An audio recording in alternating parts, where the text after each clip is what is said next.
Welcome to the Aquarian Shaman broadcast.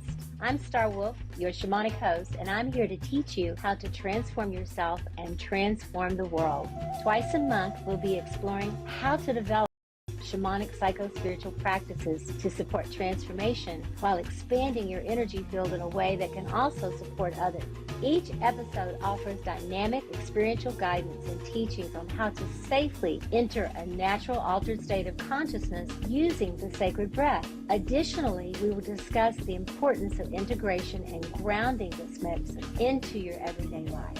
Stay tuned. We're about to create authentic, embodied change that will surely grow corn for the future generations.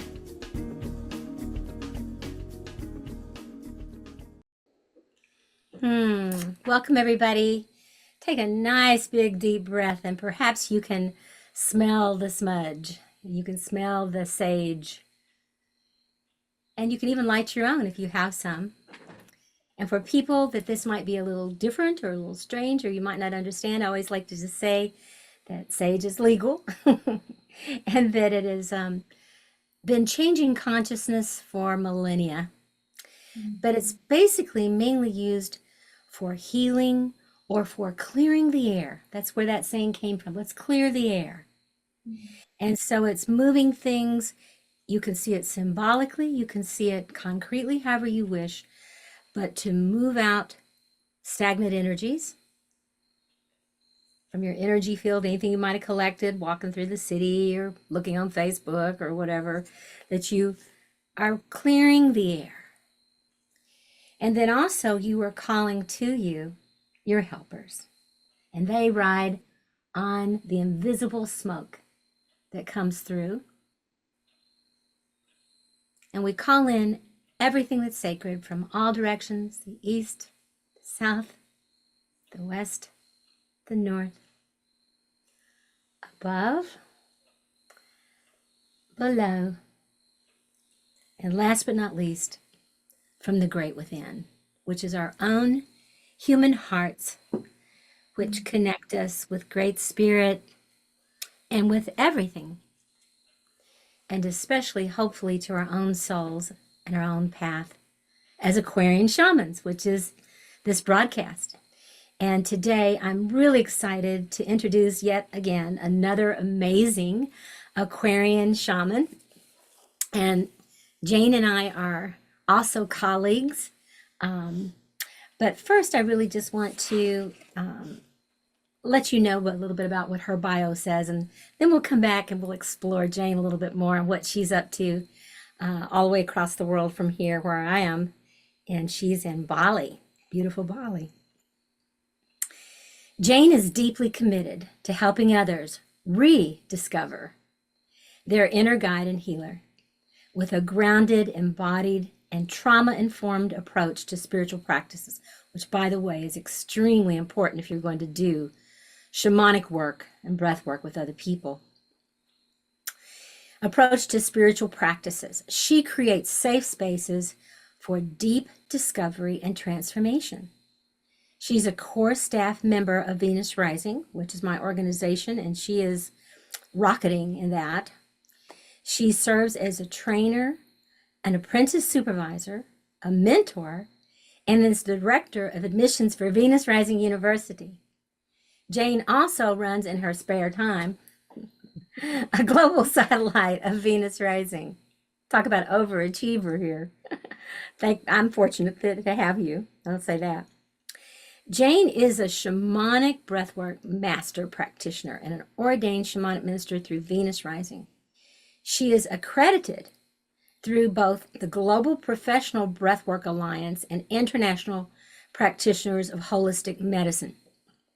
Just want to say a caveat here. See lots of people out there doing breathwork these days. And so it's, and it can sound like, oh, okay. But for me, if I'm looking for a breathwork facilitator who's going to take me into powerful, altered states and into my unconscious, this is the kind of bio I want to read. Okay.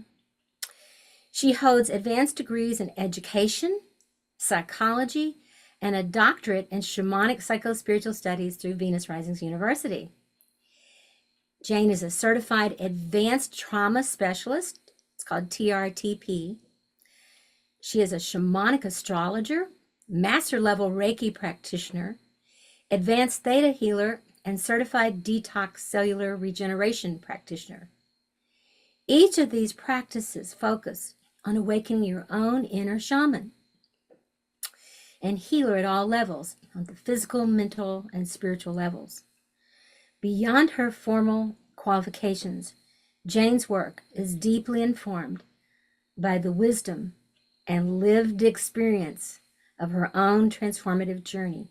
I'm going to read that last paragraph again because for me, even though there's all those wonderful credentials that I highly respect and just admire, and would look for myself perhaps, but this last paragraph is the one that would make me walk through her door. Beyond her formal qualifications, Jane's work is deeply informed by the wisdom and lived experience of her own transformative journey. Welcome, Jane, and thank you for being here today. And, I like to begin, Jane, in these interviews, like, how did you get here sort of thing, and I had some wonderful people on of all different ages and different, some people who walked a Native American path for like Tom Blue Wolf, like 60, he's like in his 80s, so like 60 years, things like that. And people who are, committed to the Magdalene path, or so it's not just Native American or indigenous peoples. In the world of the Aquarian shaman, we're looking at all the what I call valid ancient paths of lineages of consciousness that are all coming together at this time on the planet when we probably need it the most. If we look out and see what's going on, we probably do. The prophecies are being fulfilled in every level, whether it's in Egypt or in, Guatemala or Peru or wherever it is, or here in, the Americas, all over the sky. It's written in the sky right now, and you know about that. Mm-hmm. So this is our time. If we're going to wake up, if that's going to happen, if it's time for us to wake up, remember who we are, that we are the children and hopefully adults of great mystery, and that it's our turn to evolve into that next level of consciousness where we're awakened and we understand that it's up to us. Spirit will help us, great mystery will help us, animals, plants, all kinds of things. But ultimately, it's time for everyone to wake up their own Aquarian shaman and walk the spiral path of transformation. So with that, what I'd really, if you would just tell us a little bit, your story, like where you're from, how did you get interested in all of this? What were the markers along the way that kept saying, no, this way, Jane? And whether that came from the light, like, education, reading, exciting, inspired, or whether it came from the dark of pain and suffering, because the light, the dark, no difference when we're paying attention, will both lead us to ourselves. So I'll turn this over to you at this moment, and I'll be here just excited to hear what you're going to share with us. Oh, beautiful. Thank you so much for that beautiful introduction, for having me. But there's something neat about having that reflected back and read to you, and to hear it from you. So thank you for that. What a big question. How did I get here? I love what you were sharing at the very end there about it's time to wake up. And for me, one thing that I wanted to kind of share with everyone is it doesn't have to happen early in life. I came to this work and to this consciousness relatively later, in my late 30s. And, and so many people come through my classes, my breath works, that are a lot younger these days, which is beautiful to see. But I really carry this, it's not too late, no matter where you are in life, it's not too late to sort of shift your whole perspective. And so many things happen towards that. I grew up, I think you always kind of have to look back. And a lot of this is reflection, having done a lot of inner work to understand what I understand now, of course, and didn't necessarily see it this way at the time. But I really reflect back on the fact that I grew up in a, you know, in a privileged life. We always had enough, you know. I didn't come from a place of extreme poverty or abuse or broken homes. I came from what looks on paper to be the sort of standard American lifestyle. Two parents together, always had enough, went to decent schools, you know, never didn't have dinner on the table. And there was this sort of, let's say, value in my family that was embedded in me from before I can even remember, which was that comes with responsibility. That comes with responsibility to give more than you take in life, to take care of others. And that value carried with me for so long that I started to sort of learn at a very young age, with the best of intentions, to give everything, to sacrifice myself, that I wasn't worthy.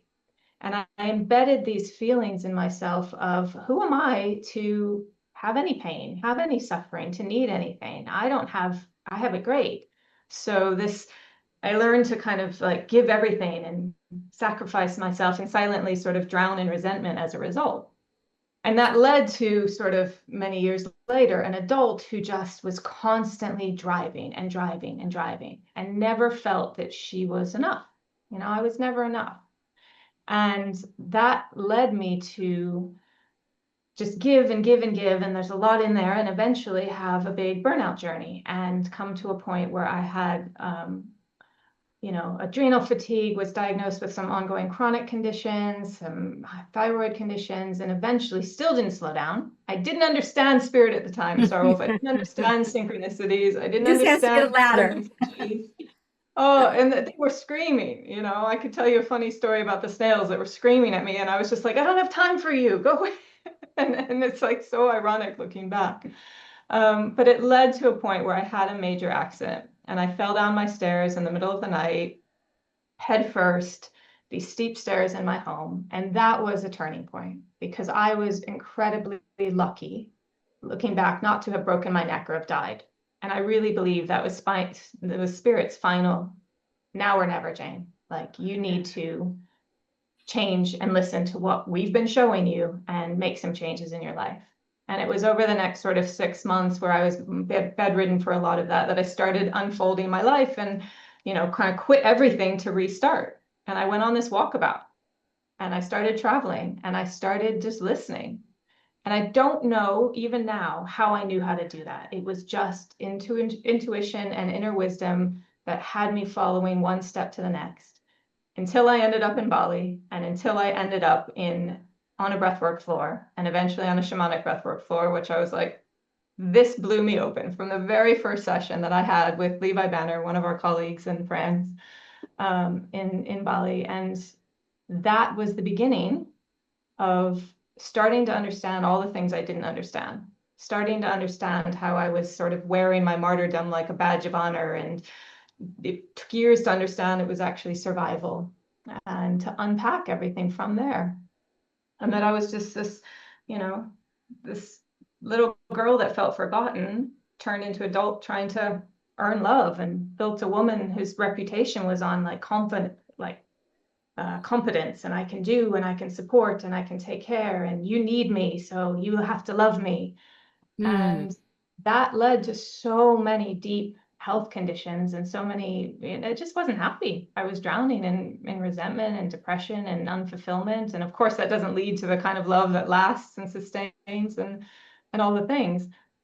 So I guess one of the core messages that I like to share to people is, all of your experiences are valid. You know, trauma isn't always a big capital T, you know, what the sort of world and psychology recognizes as traumatic events. It's everything that our nervous system doesn't know how to handle builds up into coping mechanisms and survival mechanisms. And I would not, I mean, my life looks so different. I was a high functioning, you know, CEO of international nonprofits and wearing suits at the UN. And now I'm sort of, you know, in my yoga clothes, holding space, sobbing on the floor with people, and just helping them to move through their own pain. And I couldn't be happier. Pulling out the garbage bags for people to. Exactly. Exactly. Yeah. So that's Yeah. a little bit of how I ended up here. But it was really a big, I was one of those people that had to hit bottom quite literally. I was too stubborn to see it any other way. Spirit had to be like, okay, pay attention now. Yeah. And yet, I think that, while I would never ever wish that kind of experience on anyone, and in my own world, you've heard my story, but at 29, I, was running the world, or so I thought I was at the hospital and the clinic Yeah. and the this and the therapist and married and had the perfect family, blah, blah. Meanwhile, I was drinking myself into oblivion every night when everybody went to bed. And it's, closet alcoholic. I wasn't out at the bars. I was in the bathroom with a bottle. It's pretty pathetic, but it's just true. And then I would go to work the next day, and help everybody heal, figure everything out, whatever. And, you know, we all at some place, regardless of what our story is, I believe, that it comes to everybody, I believe, in their life, that at some point we come to a place where we have to face our shadow and we have to face the influences from our own family of origin. And it doesn't mean our parents were bad, or they could have been horrible, or they could have been wonderful. But from what I can see in the world, human beings aren't the most evolved yet. It seems like kangaroos and horses and dogs and cats and trees and plants are pretty evolved. But to their credit, they were around a few million years before humans were, so they're a little bit older. But human beings seem to be, when we say child of God, sometimes it's kind of bratty child of God, are not that developed. But I do believe that at this time on our planet, on this earth, that we're being invited. It's kind of like when your parents say, here's the keys to the car. Now drive carefully. And then they say, oh my God, I just gave my kids the keys to the car. They're 16. What am I thinking? I kind of feel like that God, Goddess, whatever you all believe in out there, has handed us the keys and said, I'm tired. There's about, 8 billion of you on the planet now. And it's time for at least a billion of you to wake up and help the other 7 billion wake up. And if we don't answer that call, if we don't say, take me, yes, I'm willing, then sometimes we have to go headlong into some other experience that gets our attention. When I've heard you tell your story before, but never before until today did I really picture you. I could see it like you were a baby in a birth canal and that you went down headway into a second birth. And this one was, by golly, definitely a second birth that was going to change your life as much as coming to this earth Yeah. did. So radically, you were like in the birth canal and just went whoosh, and you went through there. And you had to learn to walk again, to Yeah. think again, to talk again, right? Yeah, quite literally. Yeah. I Right, had a right, quite right. severe traumatic brain injury and yeah, that recovery process, especially with the brain and the cognitive function and the speaking and the receiving information and it was yeah, I love how you just put that. It was definitely a rebirth and I hadn't actually thought of it that way either coming down the Me stairs. either. In all honesty, that's the part I don't remember. I still haven't had my memory back of the actual fall. I remember the first thing I remember was waking up on the floor in a pool of blood and, tried to piece together some of the pieces since then. But I really love what you've just shared there about actually coming out through the birth canal. Yeah. And And the when you stairs, come out, it's actually quite narrow, like the I stairs. know. And Yeah. I mean, I've heard this story before, but it got hit me tonight, and it was like, oh, and then, saying there's blood. Well, when you're born, there's blood and there's water and there's, and like you literally took the rebirth, become a shaman, took that very literal. I'm not advertising for people to do that, but frequently, that's it, Jane. That frequently I hear these stories all the time that people don't necessarily walk onto the breathwork path or the shamanic path until something radically shakes them up Yeah. and they see the truth of something somehow and they go, there's a whole lot more to this world than just getting up and doing what, nothing wrong with this.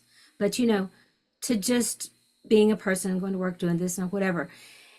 And it feels to me that what the universe asks of us is to become who it is that we became here to be. And then Absolutely. until that happens, we're not really happy or satisfied, and we're substituting a lot of things for love and sacred purpose that aren't authentically why we're here. I really am a person who believes in predestination about, well, if you plant a rose bud or a daffodil, that's what it's going to be. You Right. plant an oak tree, it's going to be an oak or Yeah. redwood or willow. Yeah.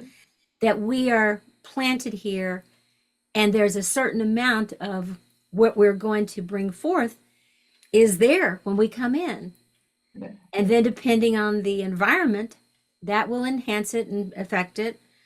And even whether it gets enough sun or water or those kinds of things.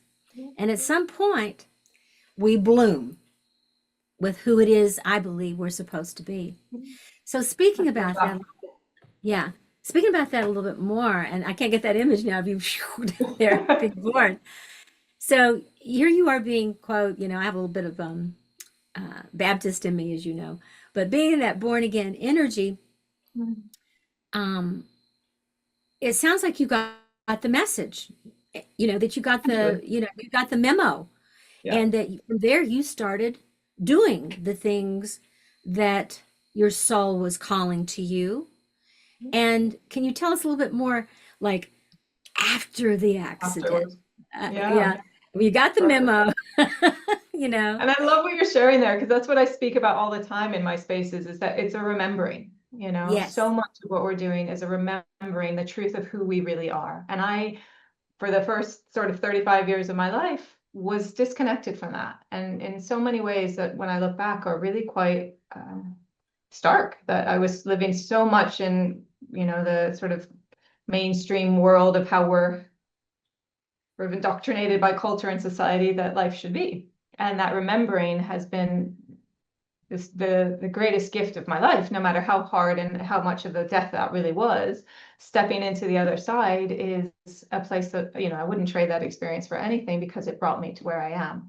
And after the accident, my path was really sped up. I think it was like, okay, now you're ready. Let's go for it. And I just fully immersed myself in this work. I ended up, I was meant to be traveling. My naive self at the time, Starro, I thought, oh, I'll just travel for a couple months and figure out my life. Yeah, well, it takes a little bit longer than that. And a bunch of synchronicities brought me to Bali, where it's still pretty much a home base for me these days. And like I said, I discovered shamanic breathwork. And along with, I'm very privileged. Ubud has this plethora of wellness and different alternative practices, and all of it, my mind was just exploded. I remember going to my very first women's circle, and I was asking people about how you actually meditate, because I'd always heard about it. That's how much of a newbie I was. And I just absorbed everything I could. I've always been somebody who loves to throw myself in. I've got a lot of Scorpio energy, I've got a lot of, just desire to learn, a lot of Sag in there as well. And so I just threw myself into everything, and life really unfolded for me. This is where I started understanding how to follow spirit, how to follow signs, how to just let go of some of my own perception of what it should look like. It wasn't overnight, it took some time, but to letting go of that control, the path unfolded for me. And I threw myself into a whole bunch of practices that really changed and saved my life, particularly shamanic breathwork. And I did ship our first level of the training, the shamanic healing initiatory process. I did that ship training twice in the first year. And that was the biggest catalyst. It really was. Once was a month-long program with Levi that we don't do it so much anymore. And once was our 2-week immersion. And then I went through skills, and it was this, along with some other things I was studying around trauma and trauma therapy, and understanding my own, there was a lot of practitioners I was working with to really look into my own inner world and what was coming up, everything I was discovering, and how I was operating in the world, and what the roots of that was. And it just sort of spiraled and unfolded. And I just caught the bug for supporting others, for recognizing, it was the way that I had always been told and always believed deeply in myself that we have a responsibility to, share and to support others along the way. And I was putting that in all the wrong places. And all of a sudden I was like, oh, you mean I get to just be a witness and a support for other people to do their healing? That I can hold space and help them to find themselves and remember the truth of who they are the way I am? That's cool. And it just, kept unfolding from there. And I think because I was all of a sudden remembering and I was on the right path, the opportunities just kept coming and it just opened up for me. And, as you know, I was able to go deep with the training with yourself and with Venus Rising, and to do all the levels of the training. I couldn't get enough. I wanted the master practitioner training. I wanted the apprenticeships. I wanted to just dive deeper and to study with the university, and just really threw myself into it. And now I'm so blessed. I'm based in Bali a lot of the time, where I have such an opportunity to meet so many people coming through seekers Yes. who are just, looking for that spark, looking for that remembrance, knowing, having that sort of inner intuition or that inner guidance that something is there for them. And then I get to help them discover what it is.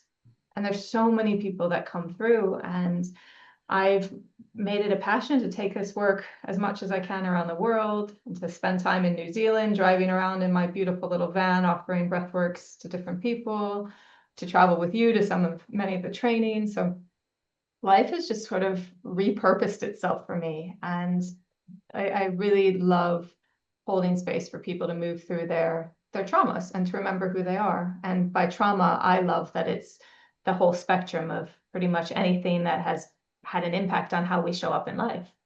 Hmm. Yeah. Anything that is called, what I would call soul, S-O-U-L, soul Mhm. loss from the Mhm. shamanic language. Anything Mhm. in your life, it could be attending a very rigid school, Yeah. it could be, a dramatic situation and traumatic thing such as you experienced. Yeah. We don't, one of the things that I'm very grateful for, I've worked in the addictions field for a long time, for actually 40 plus years. Mhm. And so often in the olden days, we would say, you had to wait till people were like they homeless, they were, had cirrhosis. Today people are more informed about addictions and can be diagnosed quickly, more quicker, if you will, quickly, and also um, not go into a place so much about shame, Mhm. about to understand it's a disease, right? And to come into their own healing. And they can start at a higher level of healing. And I do believe that we can do that. Sometimes, I mean, I've had some pretty, I'm not going into it right now. I've spoken about addiction, but I want to stay focused on you. Mhm. But sometimes people have to have the down the stairs or on the bottom of the floor in the bathroom, or whatever Yeah. experience. And that's a powerful, powerful shamanic initiation if we turn it around and dedicate ourselves to great mysteries planned for us. But I also believe now, and I witness it, I witnessed it even in the treatment centers that I worked in as time went by, that people came in with higher bottoms. Mm. Okay. And I Yeah. experienced them when I was in Bali, and from our programs that we have now, with Venus Rising, when we're doing shamanic healing initiatory training, that we have lifted the bottom for people. We've lifted it enough so that people can feel the discomfort of this isn't right, this isn't working sooner. We can Yeah. lift that bottom so that they can start from a higher place. And there's still plenty of suffering that everybody's been through if they've been a human being. Just how we even get born is pretty Yeah. dramatic. Even if it's a beautiful water birth and everything else, just birth is not easy. Birth, Mhm. life, I always say there's only three things that are hard: birth, life, and death. And that, we're such shamanic creatures, and we decided to be here and do this way. Grandmother Twyla, my Wolf Clan grandmother, that's you're part of the lineage of Wolf Clan Mhm. teacher. It's have her picture here actually on a little pamphlet I found from 1988. She's Oh, on the other beautiful. side now. Yewa Nodi, she whose voice rides upon the wind.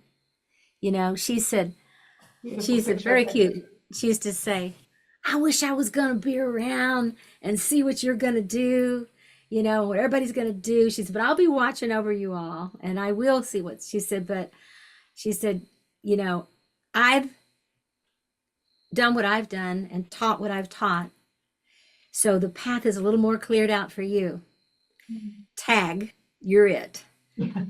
Keep on doing the same thing. And that is what you're doing, Jane. And you there's no coincidence that you are particularly stationed in the places that you are, where you're talking about this amazing kaleidoscope of people from all around the world, and especially young people.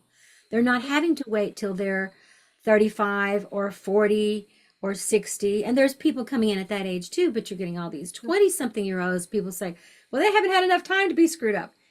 Wrong answer. The world is getting more intense. Things Yeah. are really scary for people all around the world, especially here in the ununited states. But anyway, there's plenty of trauma to go around. Yeah. And this is a peak time that not only human beings are being transformed, but perhaps our whole world, the planet itself, and all the prophecies that have been spoken about with the Absolutely. climate and the creatures and all those things. So, Jane, I feel like that we're here at a very important time on the planet. It's a very humbling time, and to be doing what we do. But I don't know about you, but I can't imagine doing anything else than what we do. Can you say a Exactly. little bit more about your sacred purpose now and what it Mm. feels like for you and anything else you want to share around that? Yeah. And maybe some of your dreams around what you want to create. Mm. Beautiful. Yeah, just reflecting on what you just shared about we're living through unprecedented times. It's, many have talked about this from many different cultures and traditions, and as a great turning for a really long time. And I think especially in the last couple of years, but particularly the last few months, even, it just feels like this sped up timeline. Mm-hmm. And it becomes even more solidified for me when I tune in this time, because we all have to, at least I've had to, sort of up my own game on my own personal practices to stay centered, to stay grounded, to alchemize a lot of what's moving through the world. And it only keeps reinforcing my purpose. The more that there's maybe a tiny part of me one day that's just like, it's too much, I don't want to do it anymore, and then I come into presence and it's like, no, you do. This is why you're here. And that purpose is, I've always struggled to put into words, because it is literally just to be a beacon for helping other people to remember, for Mm. help. That's why that concept of remembrance, and remembering the truth of who you are at the core before the world taught you to be different, what you came here into this world to do, to experience, to believe, that full human condition. One of the reasons that I'm so attracted to our teachings in the school is it's the full spectrum of what it means to be alive. There is no, bypassing of the shadow, of the grief, of the pain. That is so much a part of who we are. And so helping people to step into acceptance of themselves and of each other in that full spectrum, and to experience life. And Wow. Shadow work is such yeah, an important part of the work that we're doing with yeah, Venus rising and shamanic breath work. We're not just, just doing breath work to improve your health or to help you to meditate or whatever, but to delve into the unconscious and the subconscious and to say, what are the programs, maybe not even just from this lifetime, but from past lifetimes, okay. also family of origin, multi-generational messages passed through the DNA, all those kind of things. It's like, what's really up, and what's mine? What's my part? You know, what's my part? And I think about that. I remember Jacqueline Small, who you've heard me talk about many, many times, who was Yeah. my first breathwork teacher in my early 30s. And she used to say all the time, and she had studied, well, she worked with Stan Groff. They were kind of developing breathwork together at that time. And Leonard Orr was the first person that ever breathed her all those years ago with rebirth, and many, many. And she's just turned 90. And so she was in Yeah. her 40s, I think, when she started that. But anyway, and she would just say that the timelines are coming together now. And she was talking about at that time it was a new word, transpersonal. Mm. It wasn't only personal, that it was in or historical, but it was also about our future self, and that the timelines were coming together, and that the archetypal world was making itself known more and more through human consciousness, Yeah. and that everyone has a destiny to form, Yeah. and that in addition to being like a plant that's here to grow and become a certain, look a certain way or do whatever, we have that. But we also have our own, as she called it, a God spark. That we all had our own spark of consciousness that no one else had. Yeah. And it's not like, oh, we're so special. It's not about that. Absolutely. She said it's almost as if, because of whoever great mystery or great spirit or God or goddess is, has potential for every one of us to be an only child, the special child of this creator, Yeah. because of its multifacetedness. But that's how precious we are. And that's how special we are. And she used to look me in the eye and she used to say, and if you don't do and be who it is that you came here to be, no one else can do that Yeah. but you. Yeah. I was like, whoa. And I'm like, well, this or that. Or when she's like, I'm telling you, don't think that you don't have a sacred purpose. Don't think, oh, I can never do this or that or whatever. Remember, truly, there is only one of you. That's a really important thing. We look out and see 8 billion people. Oh, Yeah. well, it won't matter if I'm here or not. I don't think that's true. I think that we have the capacity, each one of us, to bring something incredibly important here from our experiences, from our love, how we package our experiences and put them back out to people, and we attract certain people in a certain way. And the last piece I want to say to come back to you before I do is how important, and you've said it a couple of times now, how important it is to look into our shadow and to see what we have not expressed yet, that's still repressed. We haven't brought it forth, maybe for all kinds of reasons. Also, look at the shadows, our shadow that has been formed by our culture, people, places, and things, and how to truly do the inner work. And how are we going to do that? 50 years in therapy, how are we going to do that so that we can fully step into our sacred purpose? To me, that's the whole point of doing the work, is so we can Exactly. bring the gift that our higher power put inside of us to bloom in this world. So run with it, Jane. Absolutely. No, I mean, one of my favorite sayings out there is be yourself. Everyone else is taken, and very much what you're sharing. And I agree. And looking back, I was always being guided in this direction. I just was too stubborn to sort of see it, or I needed those experiences to be able to fully step into it.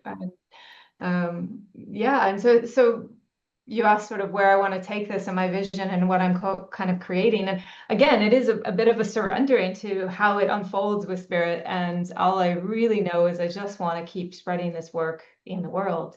And I'm super blessed to be authorized by you to start taking that first level of training out as a Venus rising satellite. And so there's nothing that fills my heart with more joy than exposing other people to it. And I hope one day, to have a base somewhere where I can have a center and people can come, and it can be a place where we can offer the trainings and other transformational experiences, and a place to build tribe and community that you can come and find acceptance. And that's also, I think, one of the things we haven't spoken so much about on this call, but in many, many conversations offline around the wolf pack, as we call it, or the Yes. community that you find when you do this work. And it doesn't matter whether you are the black sheep of your family or you never felt like you fit in, you come to these programs and you find soul family. And the healing that occurred for me as a result of that, where I could just truly be myself on all levels and be accepted, And even the darkest parts of myself, you don't have to like all of it, but you'll accept it and you'll love it, and help me to see the truth of it myself. And this is what we do. And that tribe and that community is something that I want to foster. And I think we have so much separation right now in the world, and so much division and divisiveness, and it's just in the constant barrage of messages that we're getting that everyone that isn't the same is the enemy, or we don't have to, we just don't agree with these people, so they're the other. And, add into that the sped up pace of things like AI and lack of human connection, and Mm. replacing our human interactions with artificial ones.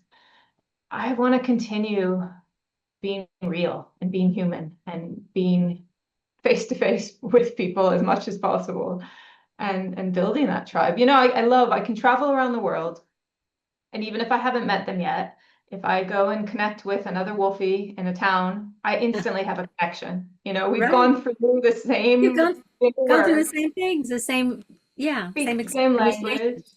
Yeah. And that's what I want to see spread, you know? Yeah, Yeah. yeah. Yeah. Mm. I think that's so important. You're bringing it full circle. I really love that you've put an emphasis on that, Jane, that, you know, that by coming into these circles and groups, not only, beginning to see our patterns and see our shadows, and often it's not only the dark things that's in our shadow, a whole lot of it's in the shadow is our light, our Yeah. repressed light of who it is. Oh, I can't be that. That's too much. That's too big. Somebody won't like it, or I'll get in trouble. I'll be burned at the stake like I was last time, or whatever it might be. So, to bring our gifts out of that, as well as our, things that we're ashamed, or, that we need to face, heal, deal with, forgive, whatever, that's kind of like the holy manure, for the roots. But then that plant, that of who it is that we are, that we're growing into, has blossoms, blooms, leaves, flowers, fruits, vegetables, wisdom. And that fruit, you think of the tree of life, eating from that tree of life, it's like that wisdom says, oh, I have to share this. Mhm. I've never known anyone, seriously, who woke up and remembered how to heal and transform their lives, who would just leave everybody else in the dirt, Right. not Yeah. knowing what to do. There Yeah. is automatically, I learned that a long time ago in 12-step programs, but it's Mhm. always been that way in various religions or various things, is that if you get um, the download, are you just going to sit on it, No. or are you going to share it? And of course, Yeah. it is attraction. We might put our flyers out, write our books, various things, but it really is more about being who we are and Mhm. attracting Yeah. people to us because they sense that there's something about us Mhm. that reminds them of who they really are. Yeah. And that's what I see about the work that you're doing, that, you're being successful with your work because you're emanating that energy, like, hey, here's my story. You're open, the light, the shadow, and you're creating community, Jane. Okay. And that's so important. Mhm. It's really hard to change and grow and be supported to make those difficult shifts without other kindred spirits. And Grandmother For sure. Twyla would call it the tribe or the wolf pack, like you said, or wolfies, that sort of thing. So there is a need. This is Aquarius. It's not about me, it's about we. Yeah. For sure. And I love so, what you shared there about yeah, go stepping, ahead. yeah, sorry, stepping out and being seen, because that's been a big part of my journey as well. Yes. Back to the childhood where I was hiding away for the benefit of others, actually stepping into this work and being seen and continuing to go through the levels, even, getting my, the doctorate that you were awarding me in Egypt it was Hathor's temple, wasn't it? Hath- Yeah. I believe was it Hathor or was it Horus? Oh, I think it was at Horus. I think it was at Horus. Yes. He's the great hawk that flies up and where everyone can It see was him, and I mean absolutely. he was the one, I mean, in many ways, he's the Christ figure in some ways there, that he's resurrected and flies up into the whole world and shines his Yeah, light in the world. Yeah. beautiful. Yes, yes, no, and it was, we had a whole group of people. We were all deep in the Egyptian mysteries together. And then there was this moment where, I had earned it and I was proud of it. But yet I was singled out in this temple to be given this, to be seen, to be elevated, to be awarded this doctorate by you in the most I mean, I looked around like, is this real? Like, where am I? This is amazing. How did my life bring me here? And yet, each one of those levels, becoming a master practitioner, becoming part of the team, getting the doctorate, have all required shadow work of I'm okay to be seen in this way. Yes. I Yes. can hold this. I can step into this. I deserve to be visible. And I not only deserve to, but I have a responsibility to be. I And like that. I like what you yeah. just said. Yeah. Yeah. So I love that you brought that in because it's absolutely true. As much as it's been an accelerated path, it's definitely not been without work to step into, owning it and to be visible with it. Yeah, we didn't just award you that because we felt sorry for you. It was like, it's like, how could we not? For those who don't know Jane, she's an overachiever, and that's okay. And I'm glad you're learning to relax more and you've really, your feminine side really comes through now, Thank you you. know, Yeah, and, and I dream and, it. it's nice to have, I have a strong masculine as well. Mm. I very much do. I have a strong phallic energy, and um, as thank God, or I wouldn't be here today. That's just the reality. Wouldn't have survived what like you have. Yeah. But it's also been so wonderful to drop into the priestess and, the goddess energy and the divine feminine, to meet my masculine side, and it's actually created for me the opportunity to really have the outer masculine in my life that I want Right. and deserve, you Yeah. know? Yeah. And so I just want to acknowledge that sacred marriage of your Mhm. inner masculine and feminine. And I'm really witnessing that with you more and more. And I have a sense that that's going to be more and more as you continue to evolve your work, that kind of sacred union work is more of your work, Yeah. helping people to find that deep interconnection to their own higher power or great mystery and their feminine and their masculine, Mhm. but also walking that in the world. Yeah. The artificial roles that have been placed on both men and women frequently keep them apart. And even when they are together, it keeps them in their corners. Right. When you have more of a sacred marriage within yourself, some days you're the guy, some days you're the gal. And Exactly. men who really are integrated can do that too, Yeah. assuming that it's a, heterosexual. But even if it's not a heterosexual relationship, there's still that yin yang or that feminine masculine in all of us Yeah. that's creating that energies. Yeah. Absolutely. And you've been personally one of the biggest proponents of helping me to embrace that inner feminine and to allow that and encourage that and call me out when I'm and to really help me find that deeper connection with that part of myself, which is a real gift. Thank you. Yeah, I really see her here today with us. Yeah.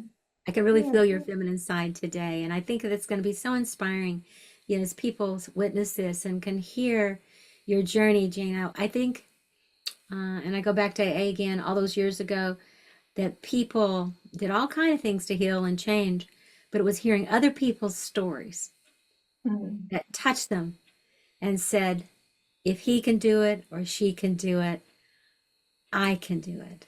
And Yeah. what is it, in these last few minutes, what is it that, quote, we can do? Perhaps like the rose or the oak, or the bunny rabbit or everything, the river, to become who it is that we really are. When people say to me, well, what is an Aquarian shaman? I'm going, it's who you really are. Well, I'm not a shaman. I'm not even an Aquarian. I'm like, I'm talking about an archetype. I'm Right. talking about that there's an evolution from the ancient shamanism to modern day consciousness now that brings forth the best of the ancient wisdom into this time where now we're making it more feasible for people. You know, maybe not everyone can go be in the Amazon. Maybe I've been to Peru. You've been all around the world. I've been to Peru with people. I've been to Africa, other places, the UK at the Glastonbury and all these things. We're going to Egypt, you know, and I love it. And I love taking people there and being there. But by far, the majority of the world is not able to do that. So to be able to bring this to the world, around the world, such as yourself at this time, I feel is one of the most important things that we can do is to teach people how to waken up to their ability to wake up, walk the spiral path instead of the linear or circular one, to do what needs to be done on the inner realm, and to create the life they truly deserve. So do you have any last words for us? You can take a deep breath. Is there anything that you would want to say? And it doesn't matter what it is, just see what comes through. What's actually coming through is to tell everyone out there you're not alone.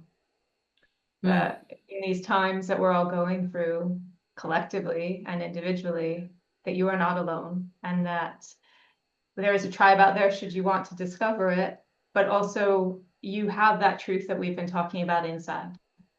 And even without everybody else, you have the ability to access it, to slow down and to listen, and to put aside the expectations or the programming from others and from your life, and to find what makes you truly happy. And that we're all kind of collectively on this path towards that together. So yeah, that's what's really coming through, is that you're not alone. That's beautiful.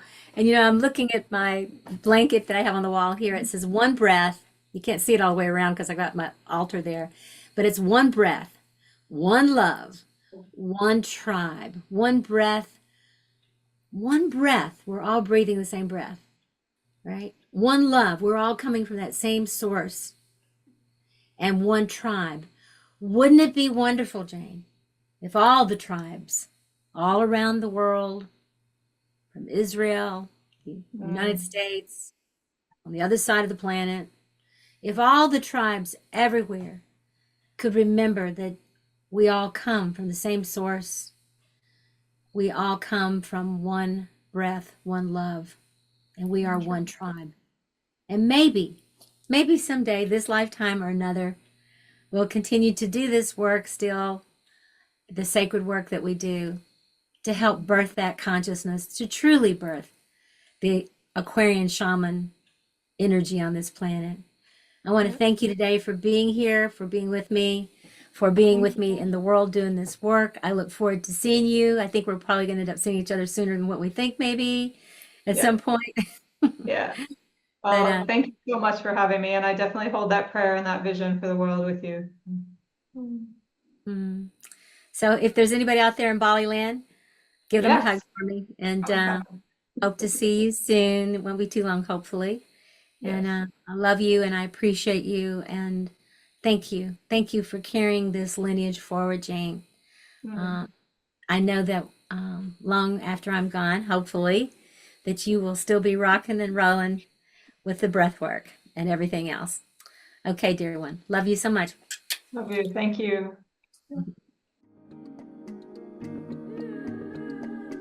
This is Star Wolf, and you've been listening to the Experiential Aquarian Shaman broadcast. Transform yourself, transform the world. Join me every second and fourth Tuesday at 2 p.m. Pacific on Transformation Talk Radio to awaken your inner Aquarian shaman. Never miss an episode. Subscribe to my channel and connect with me on social media at Linda Star Wolf. For more information about my offerings and trainings, visit shamanicbreathwork.org. Thank you for taking this special time to journey with me.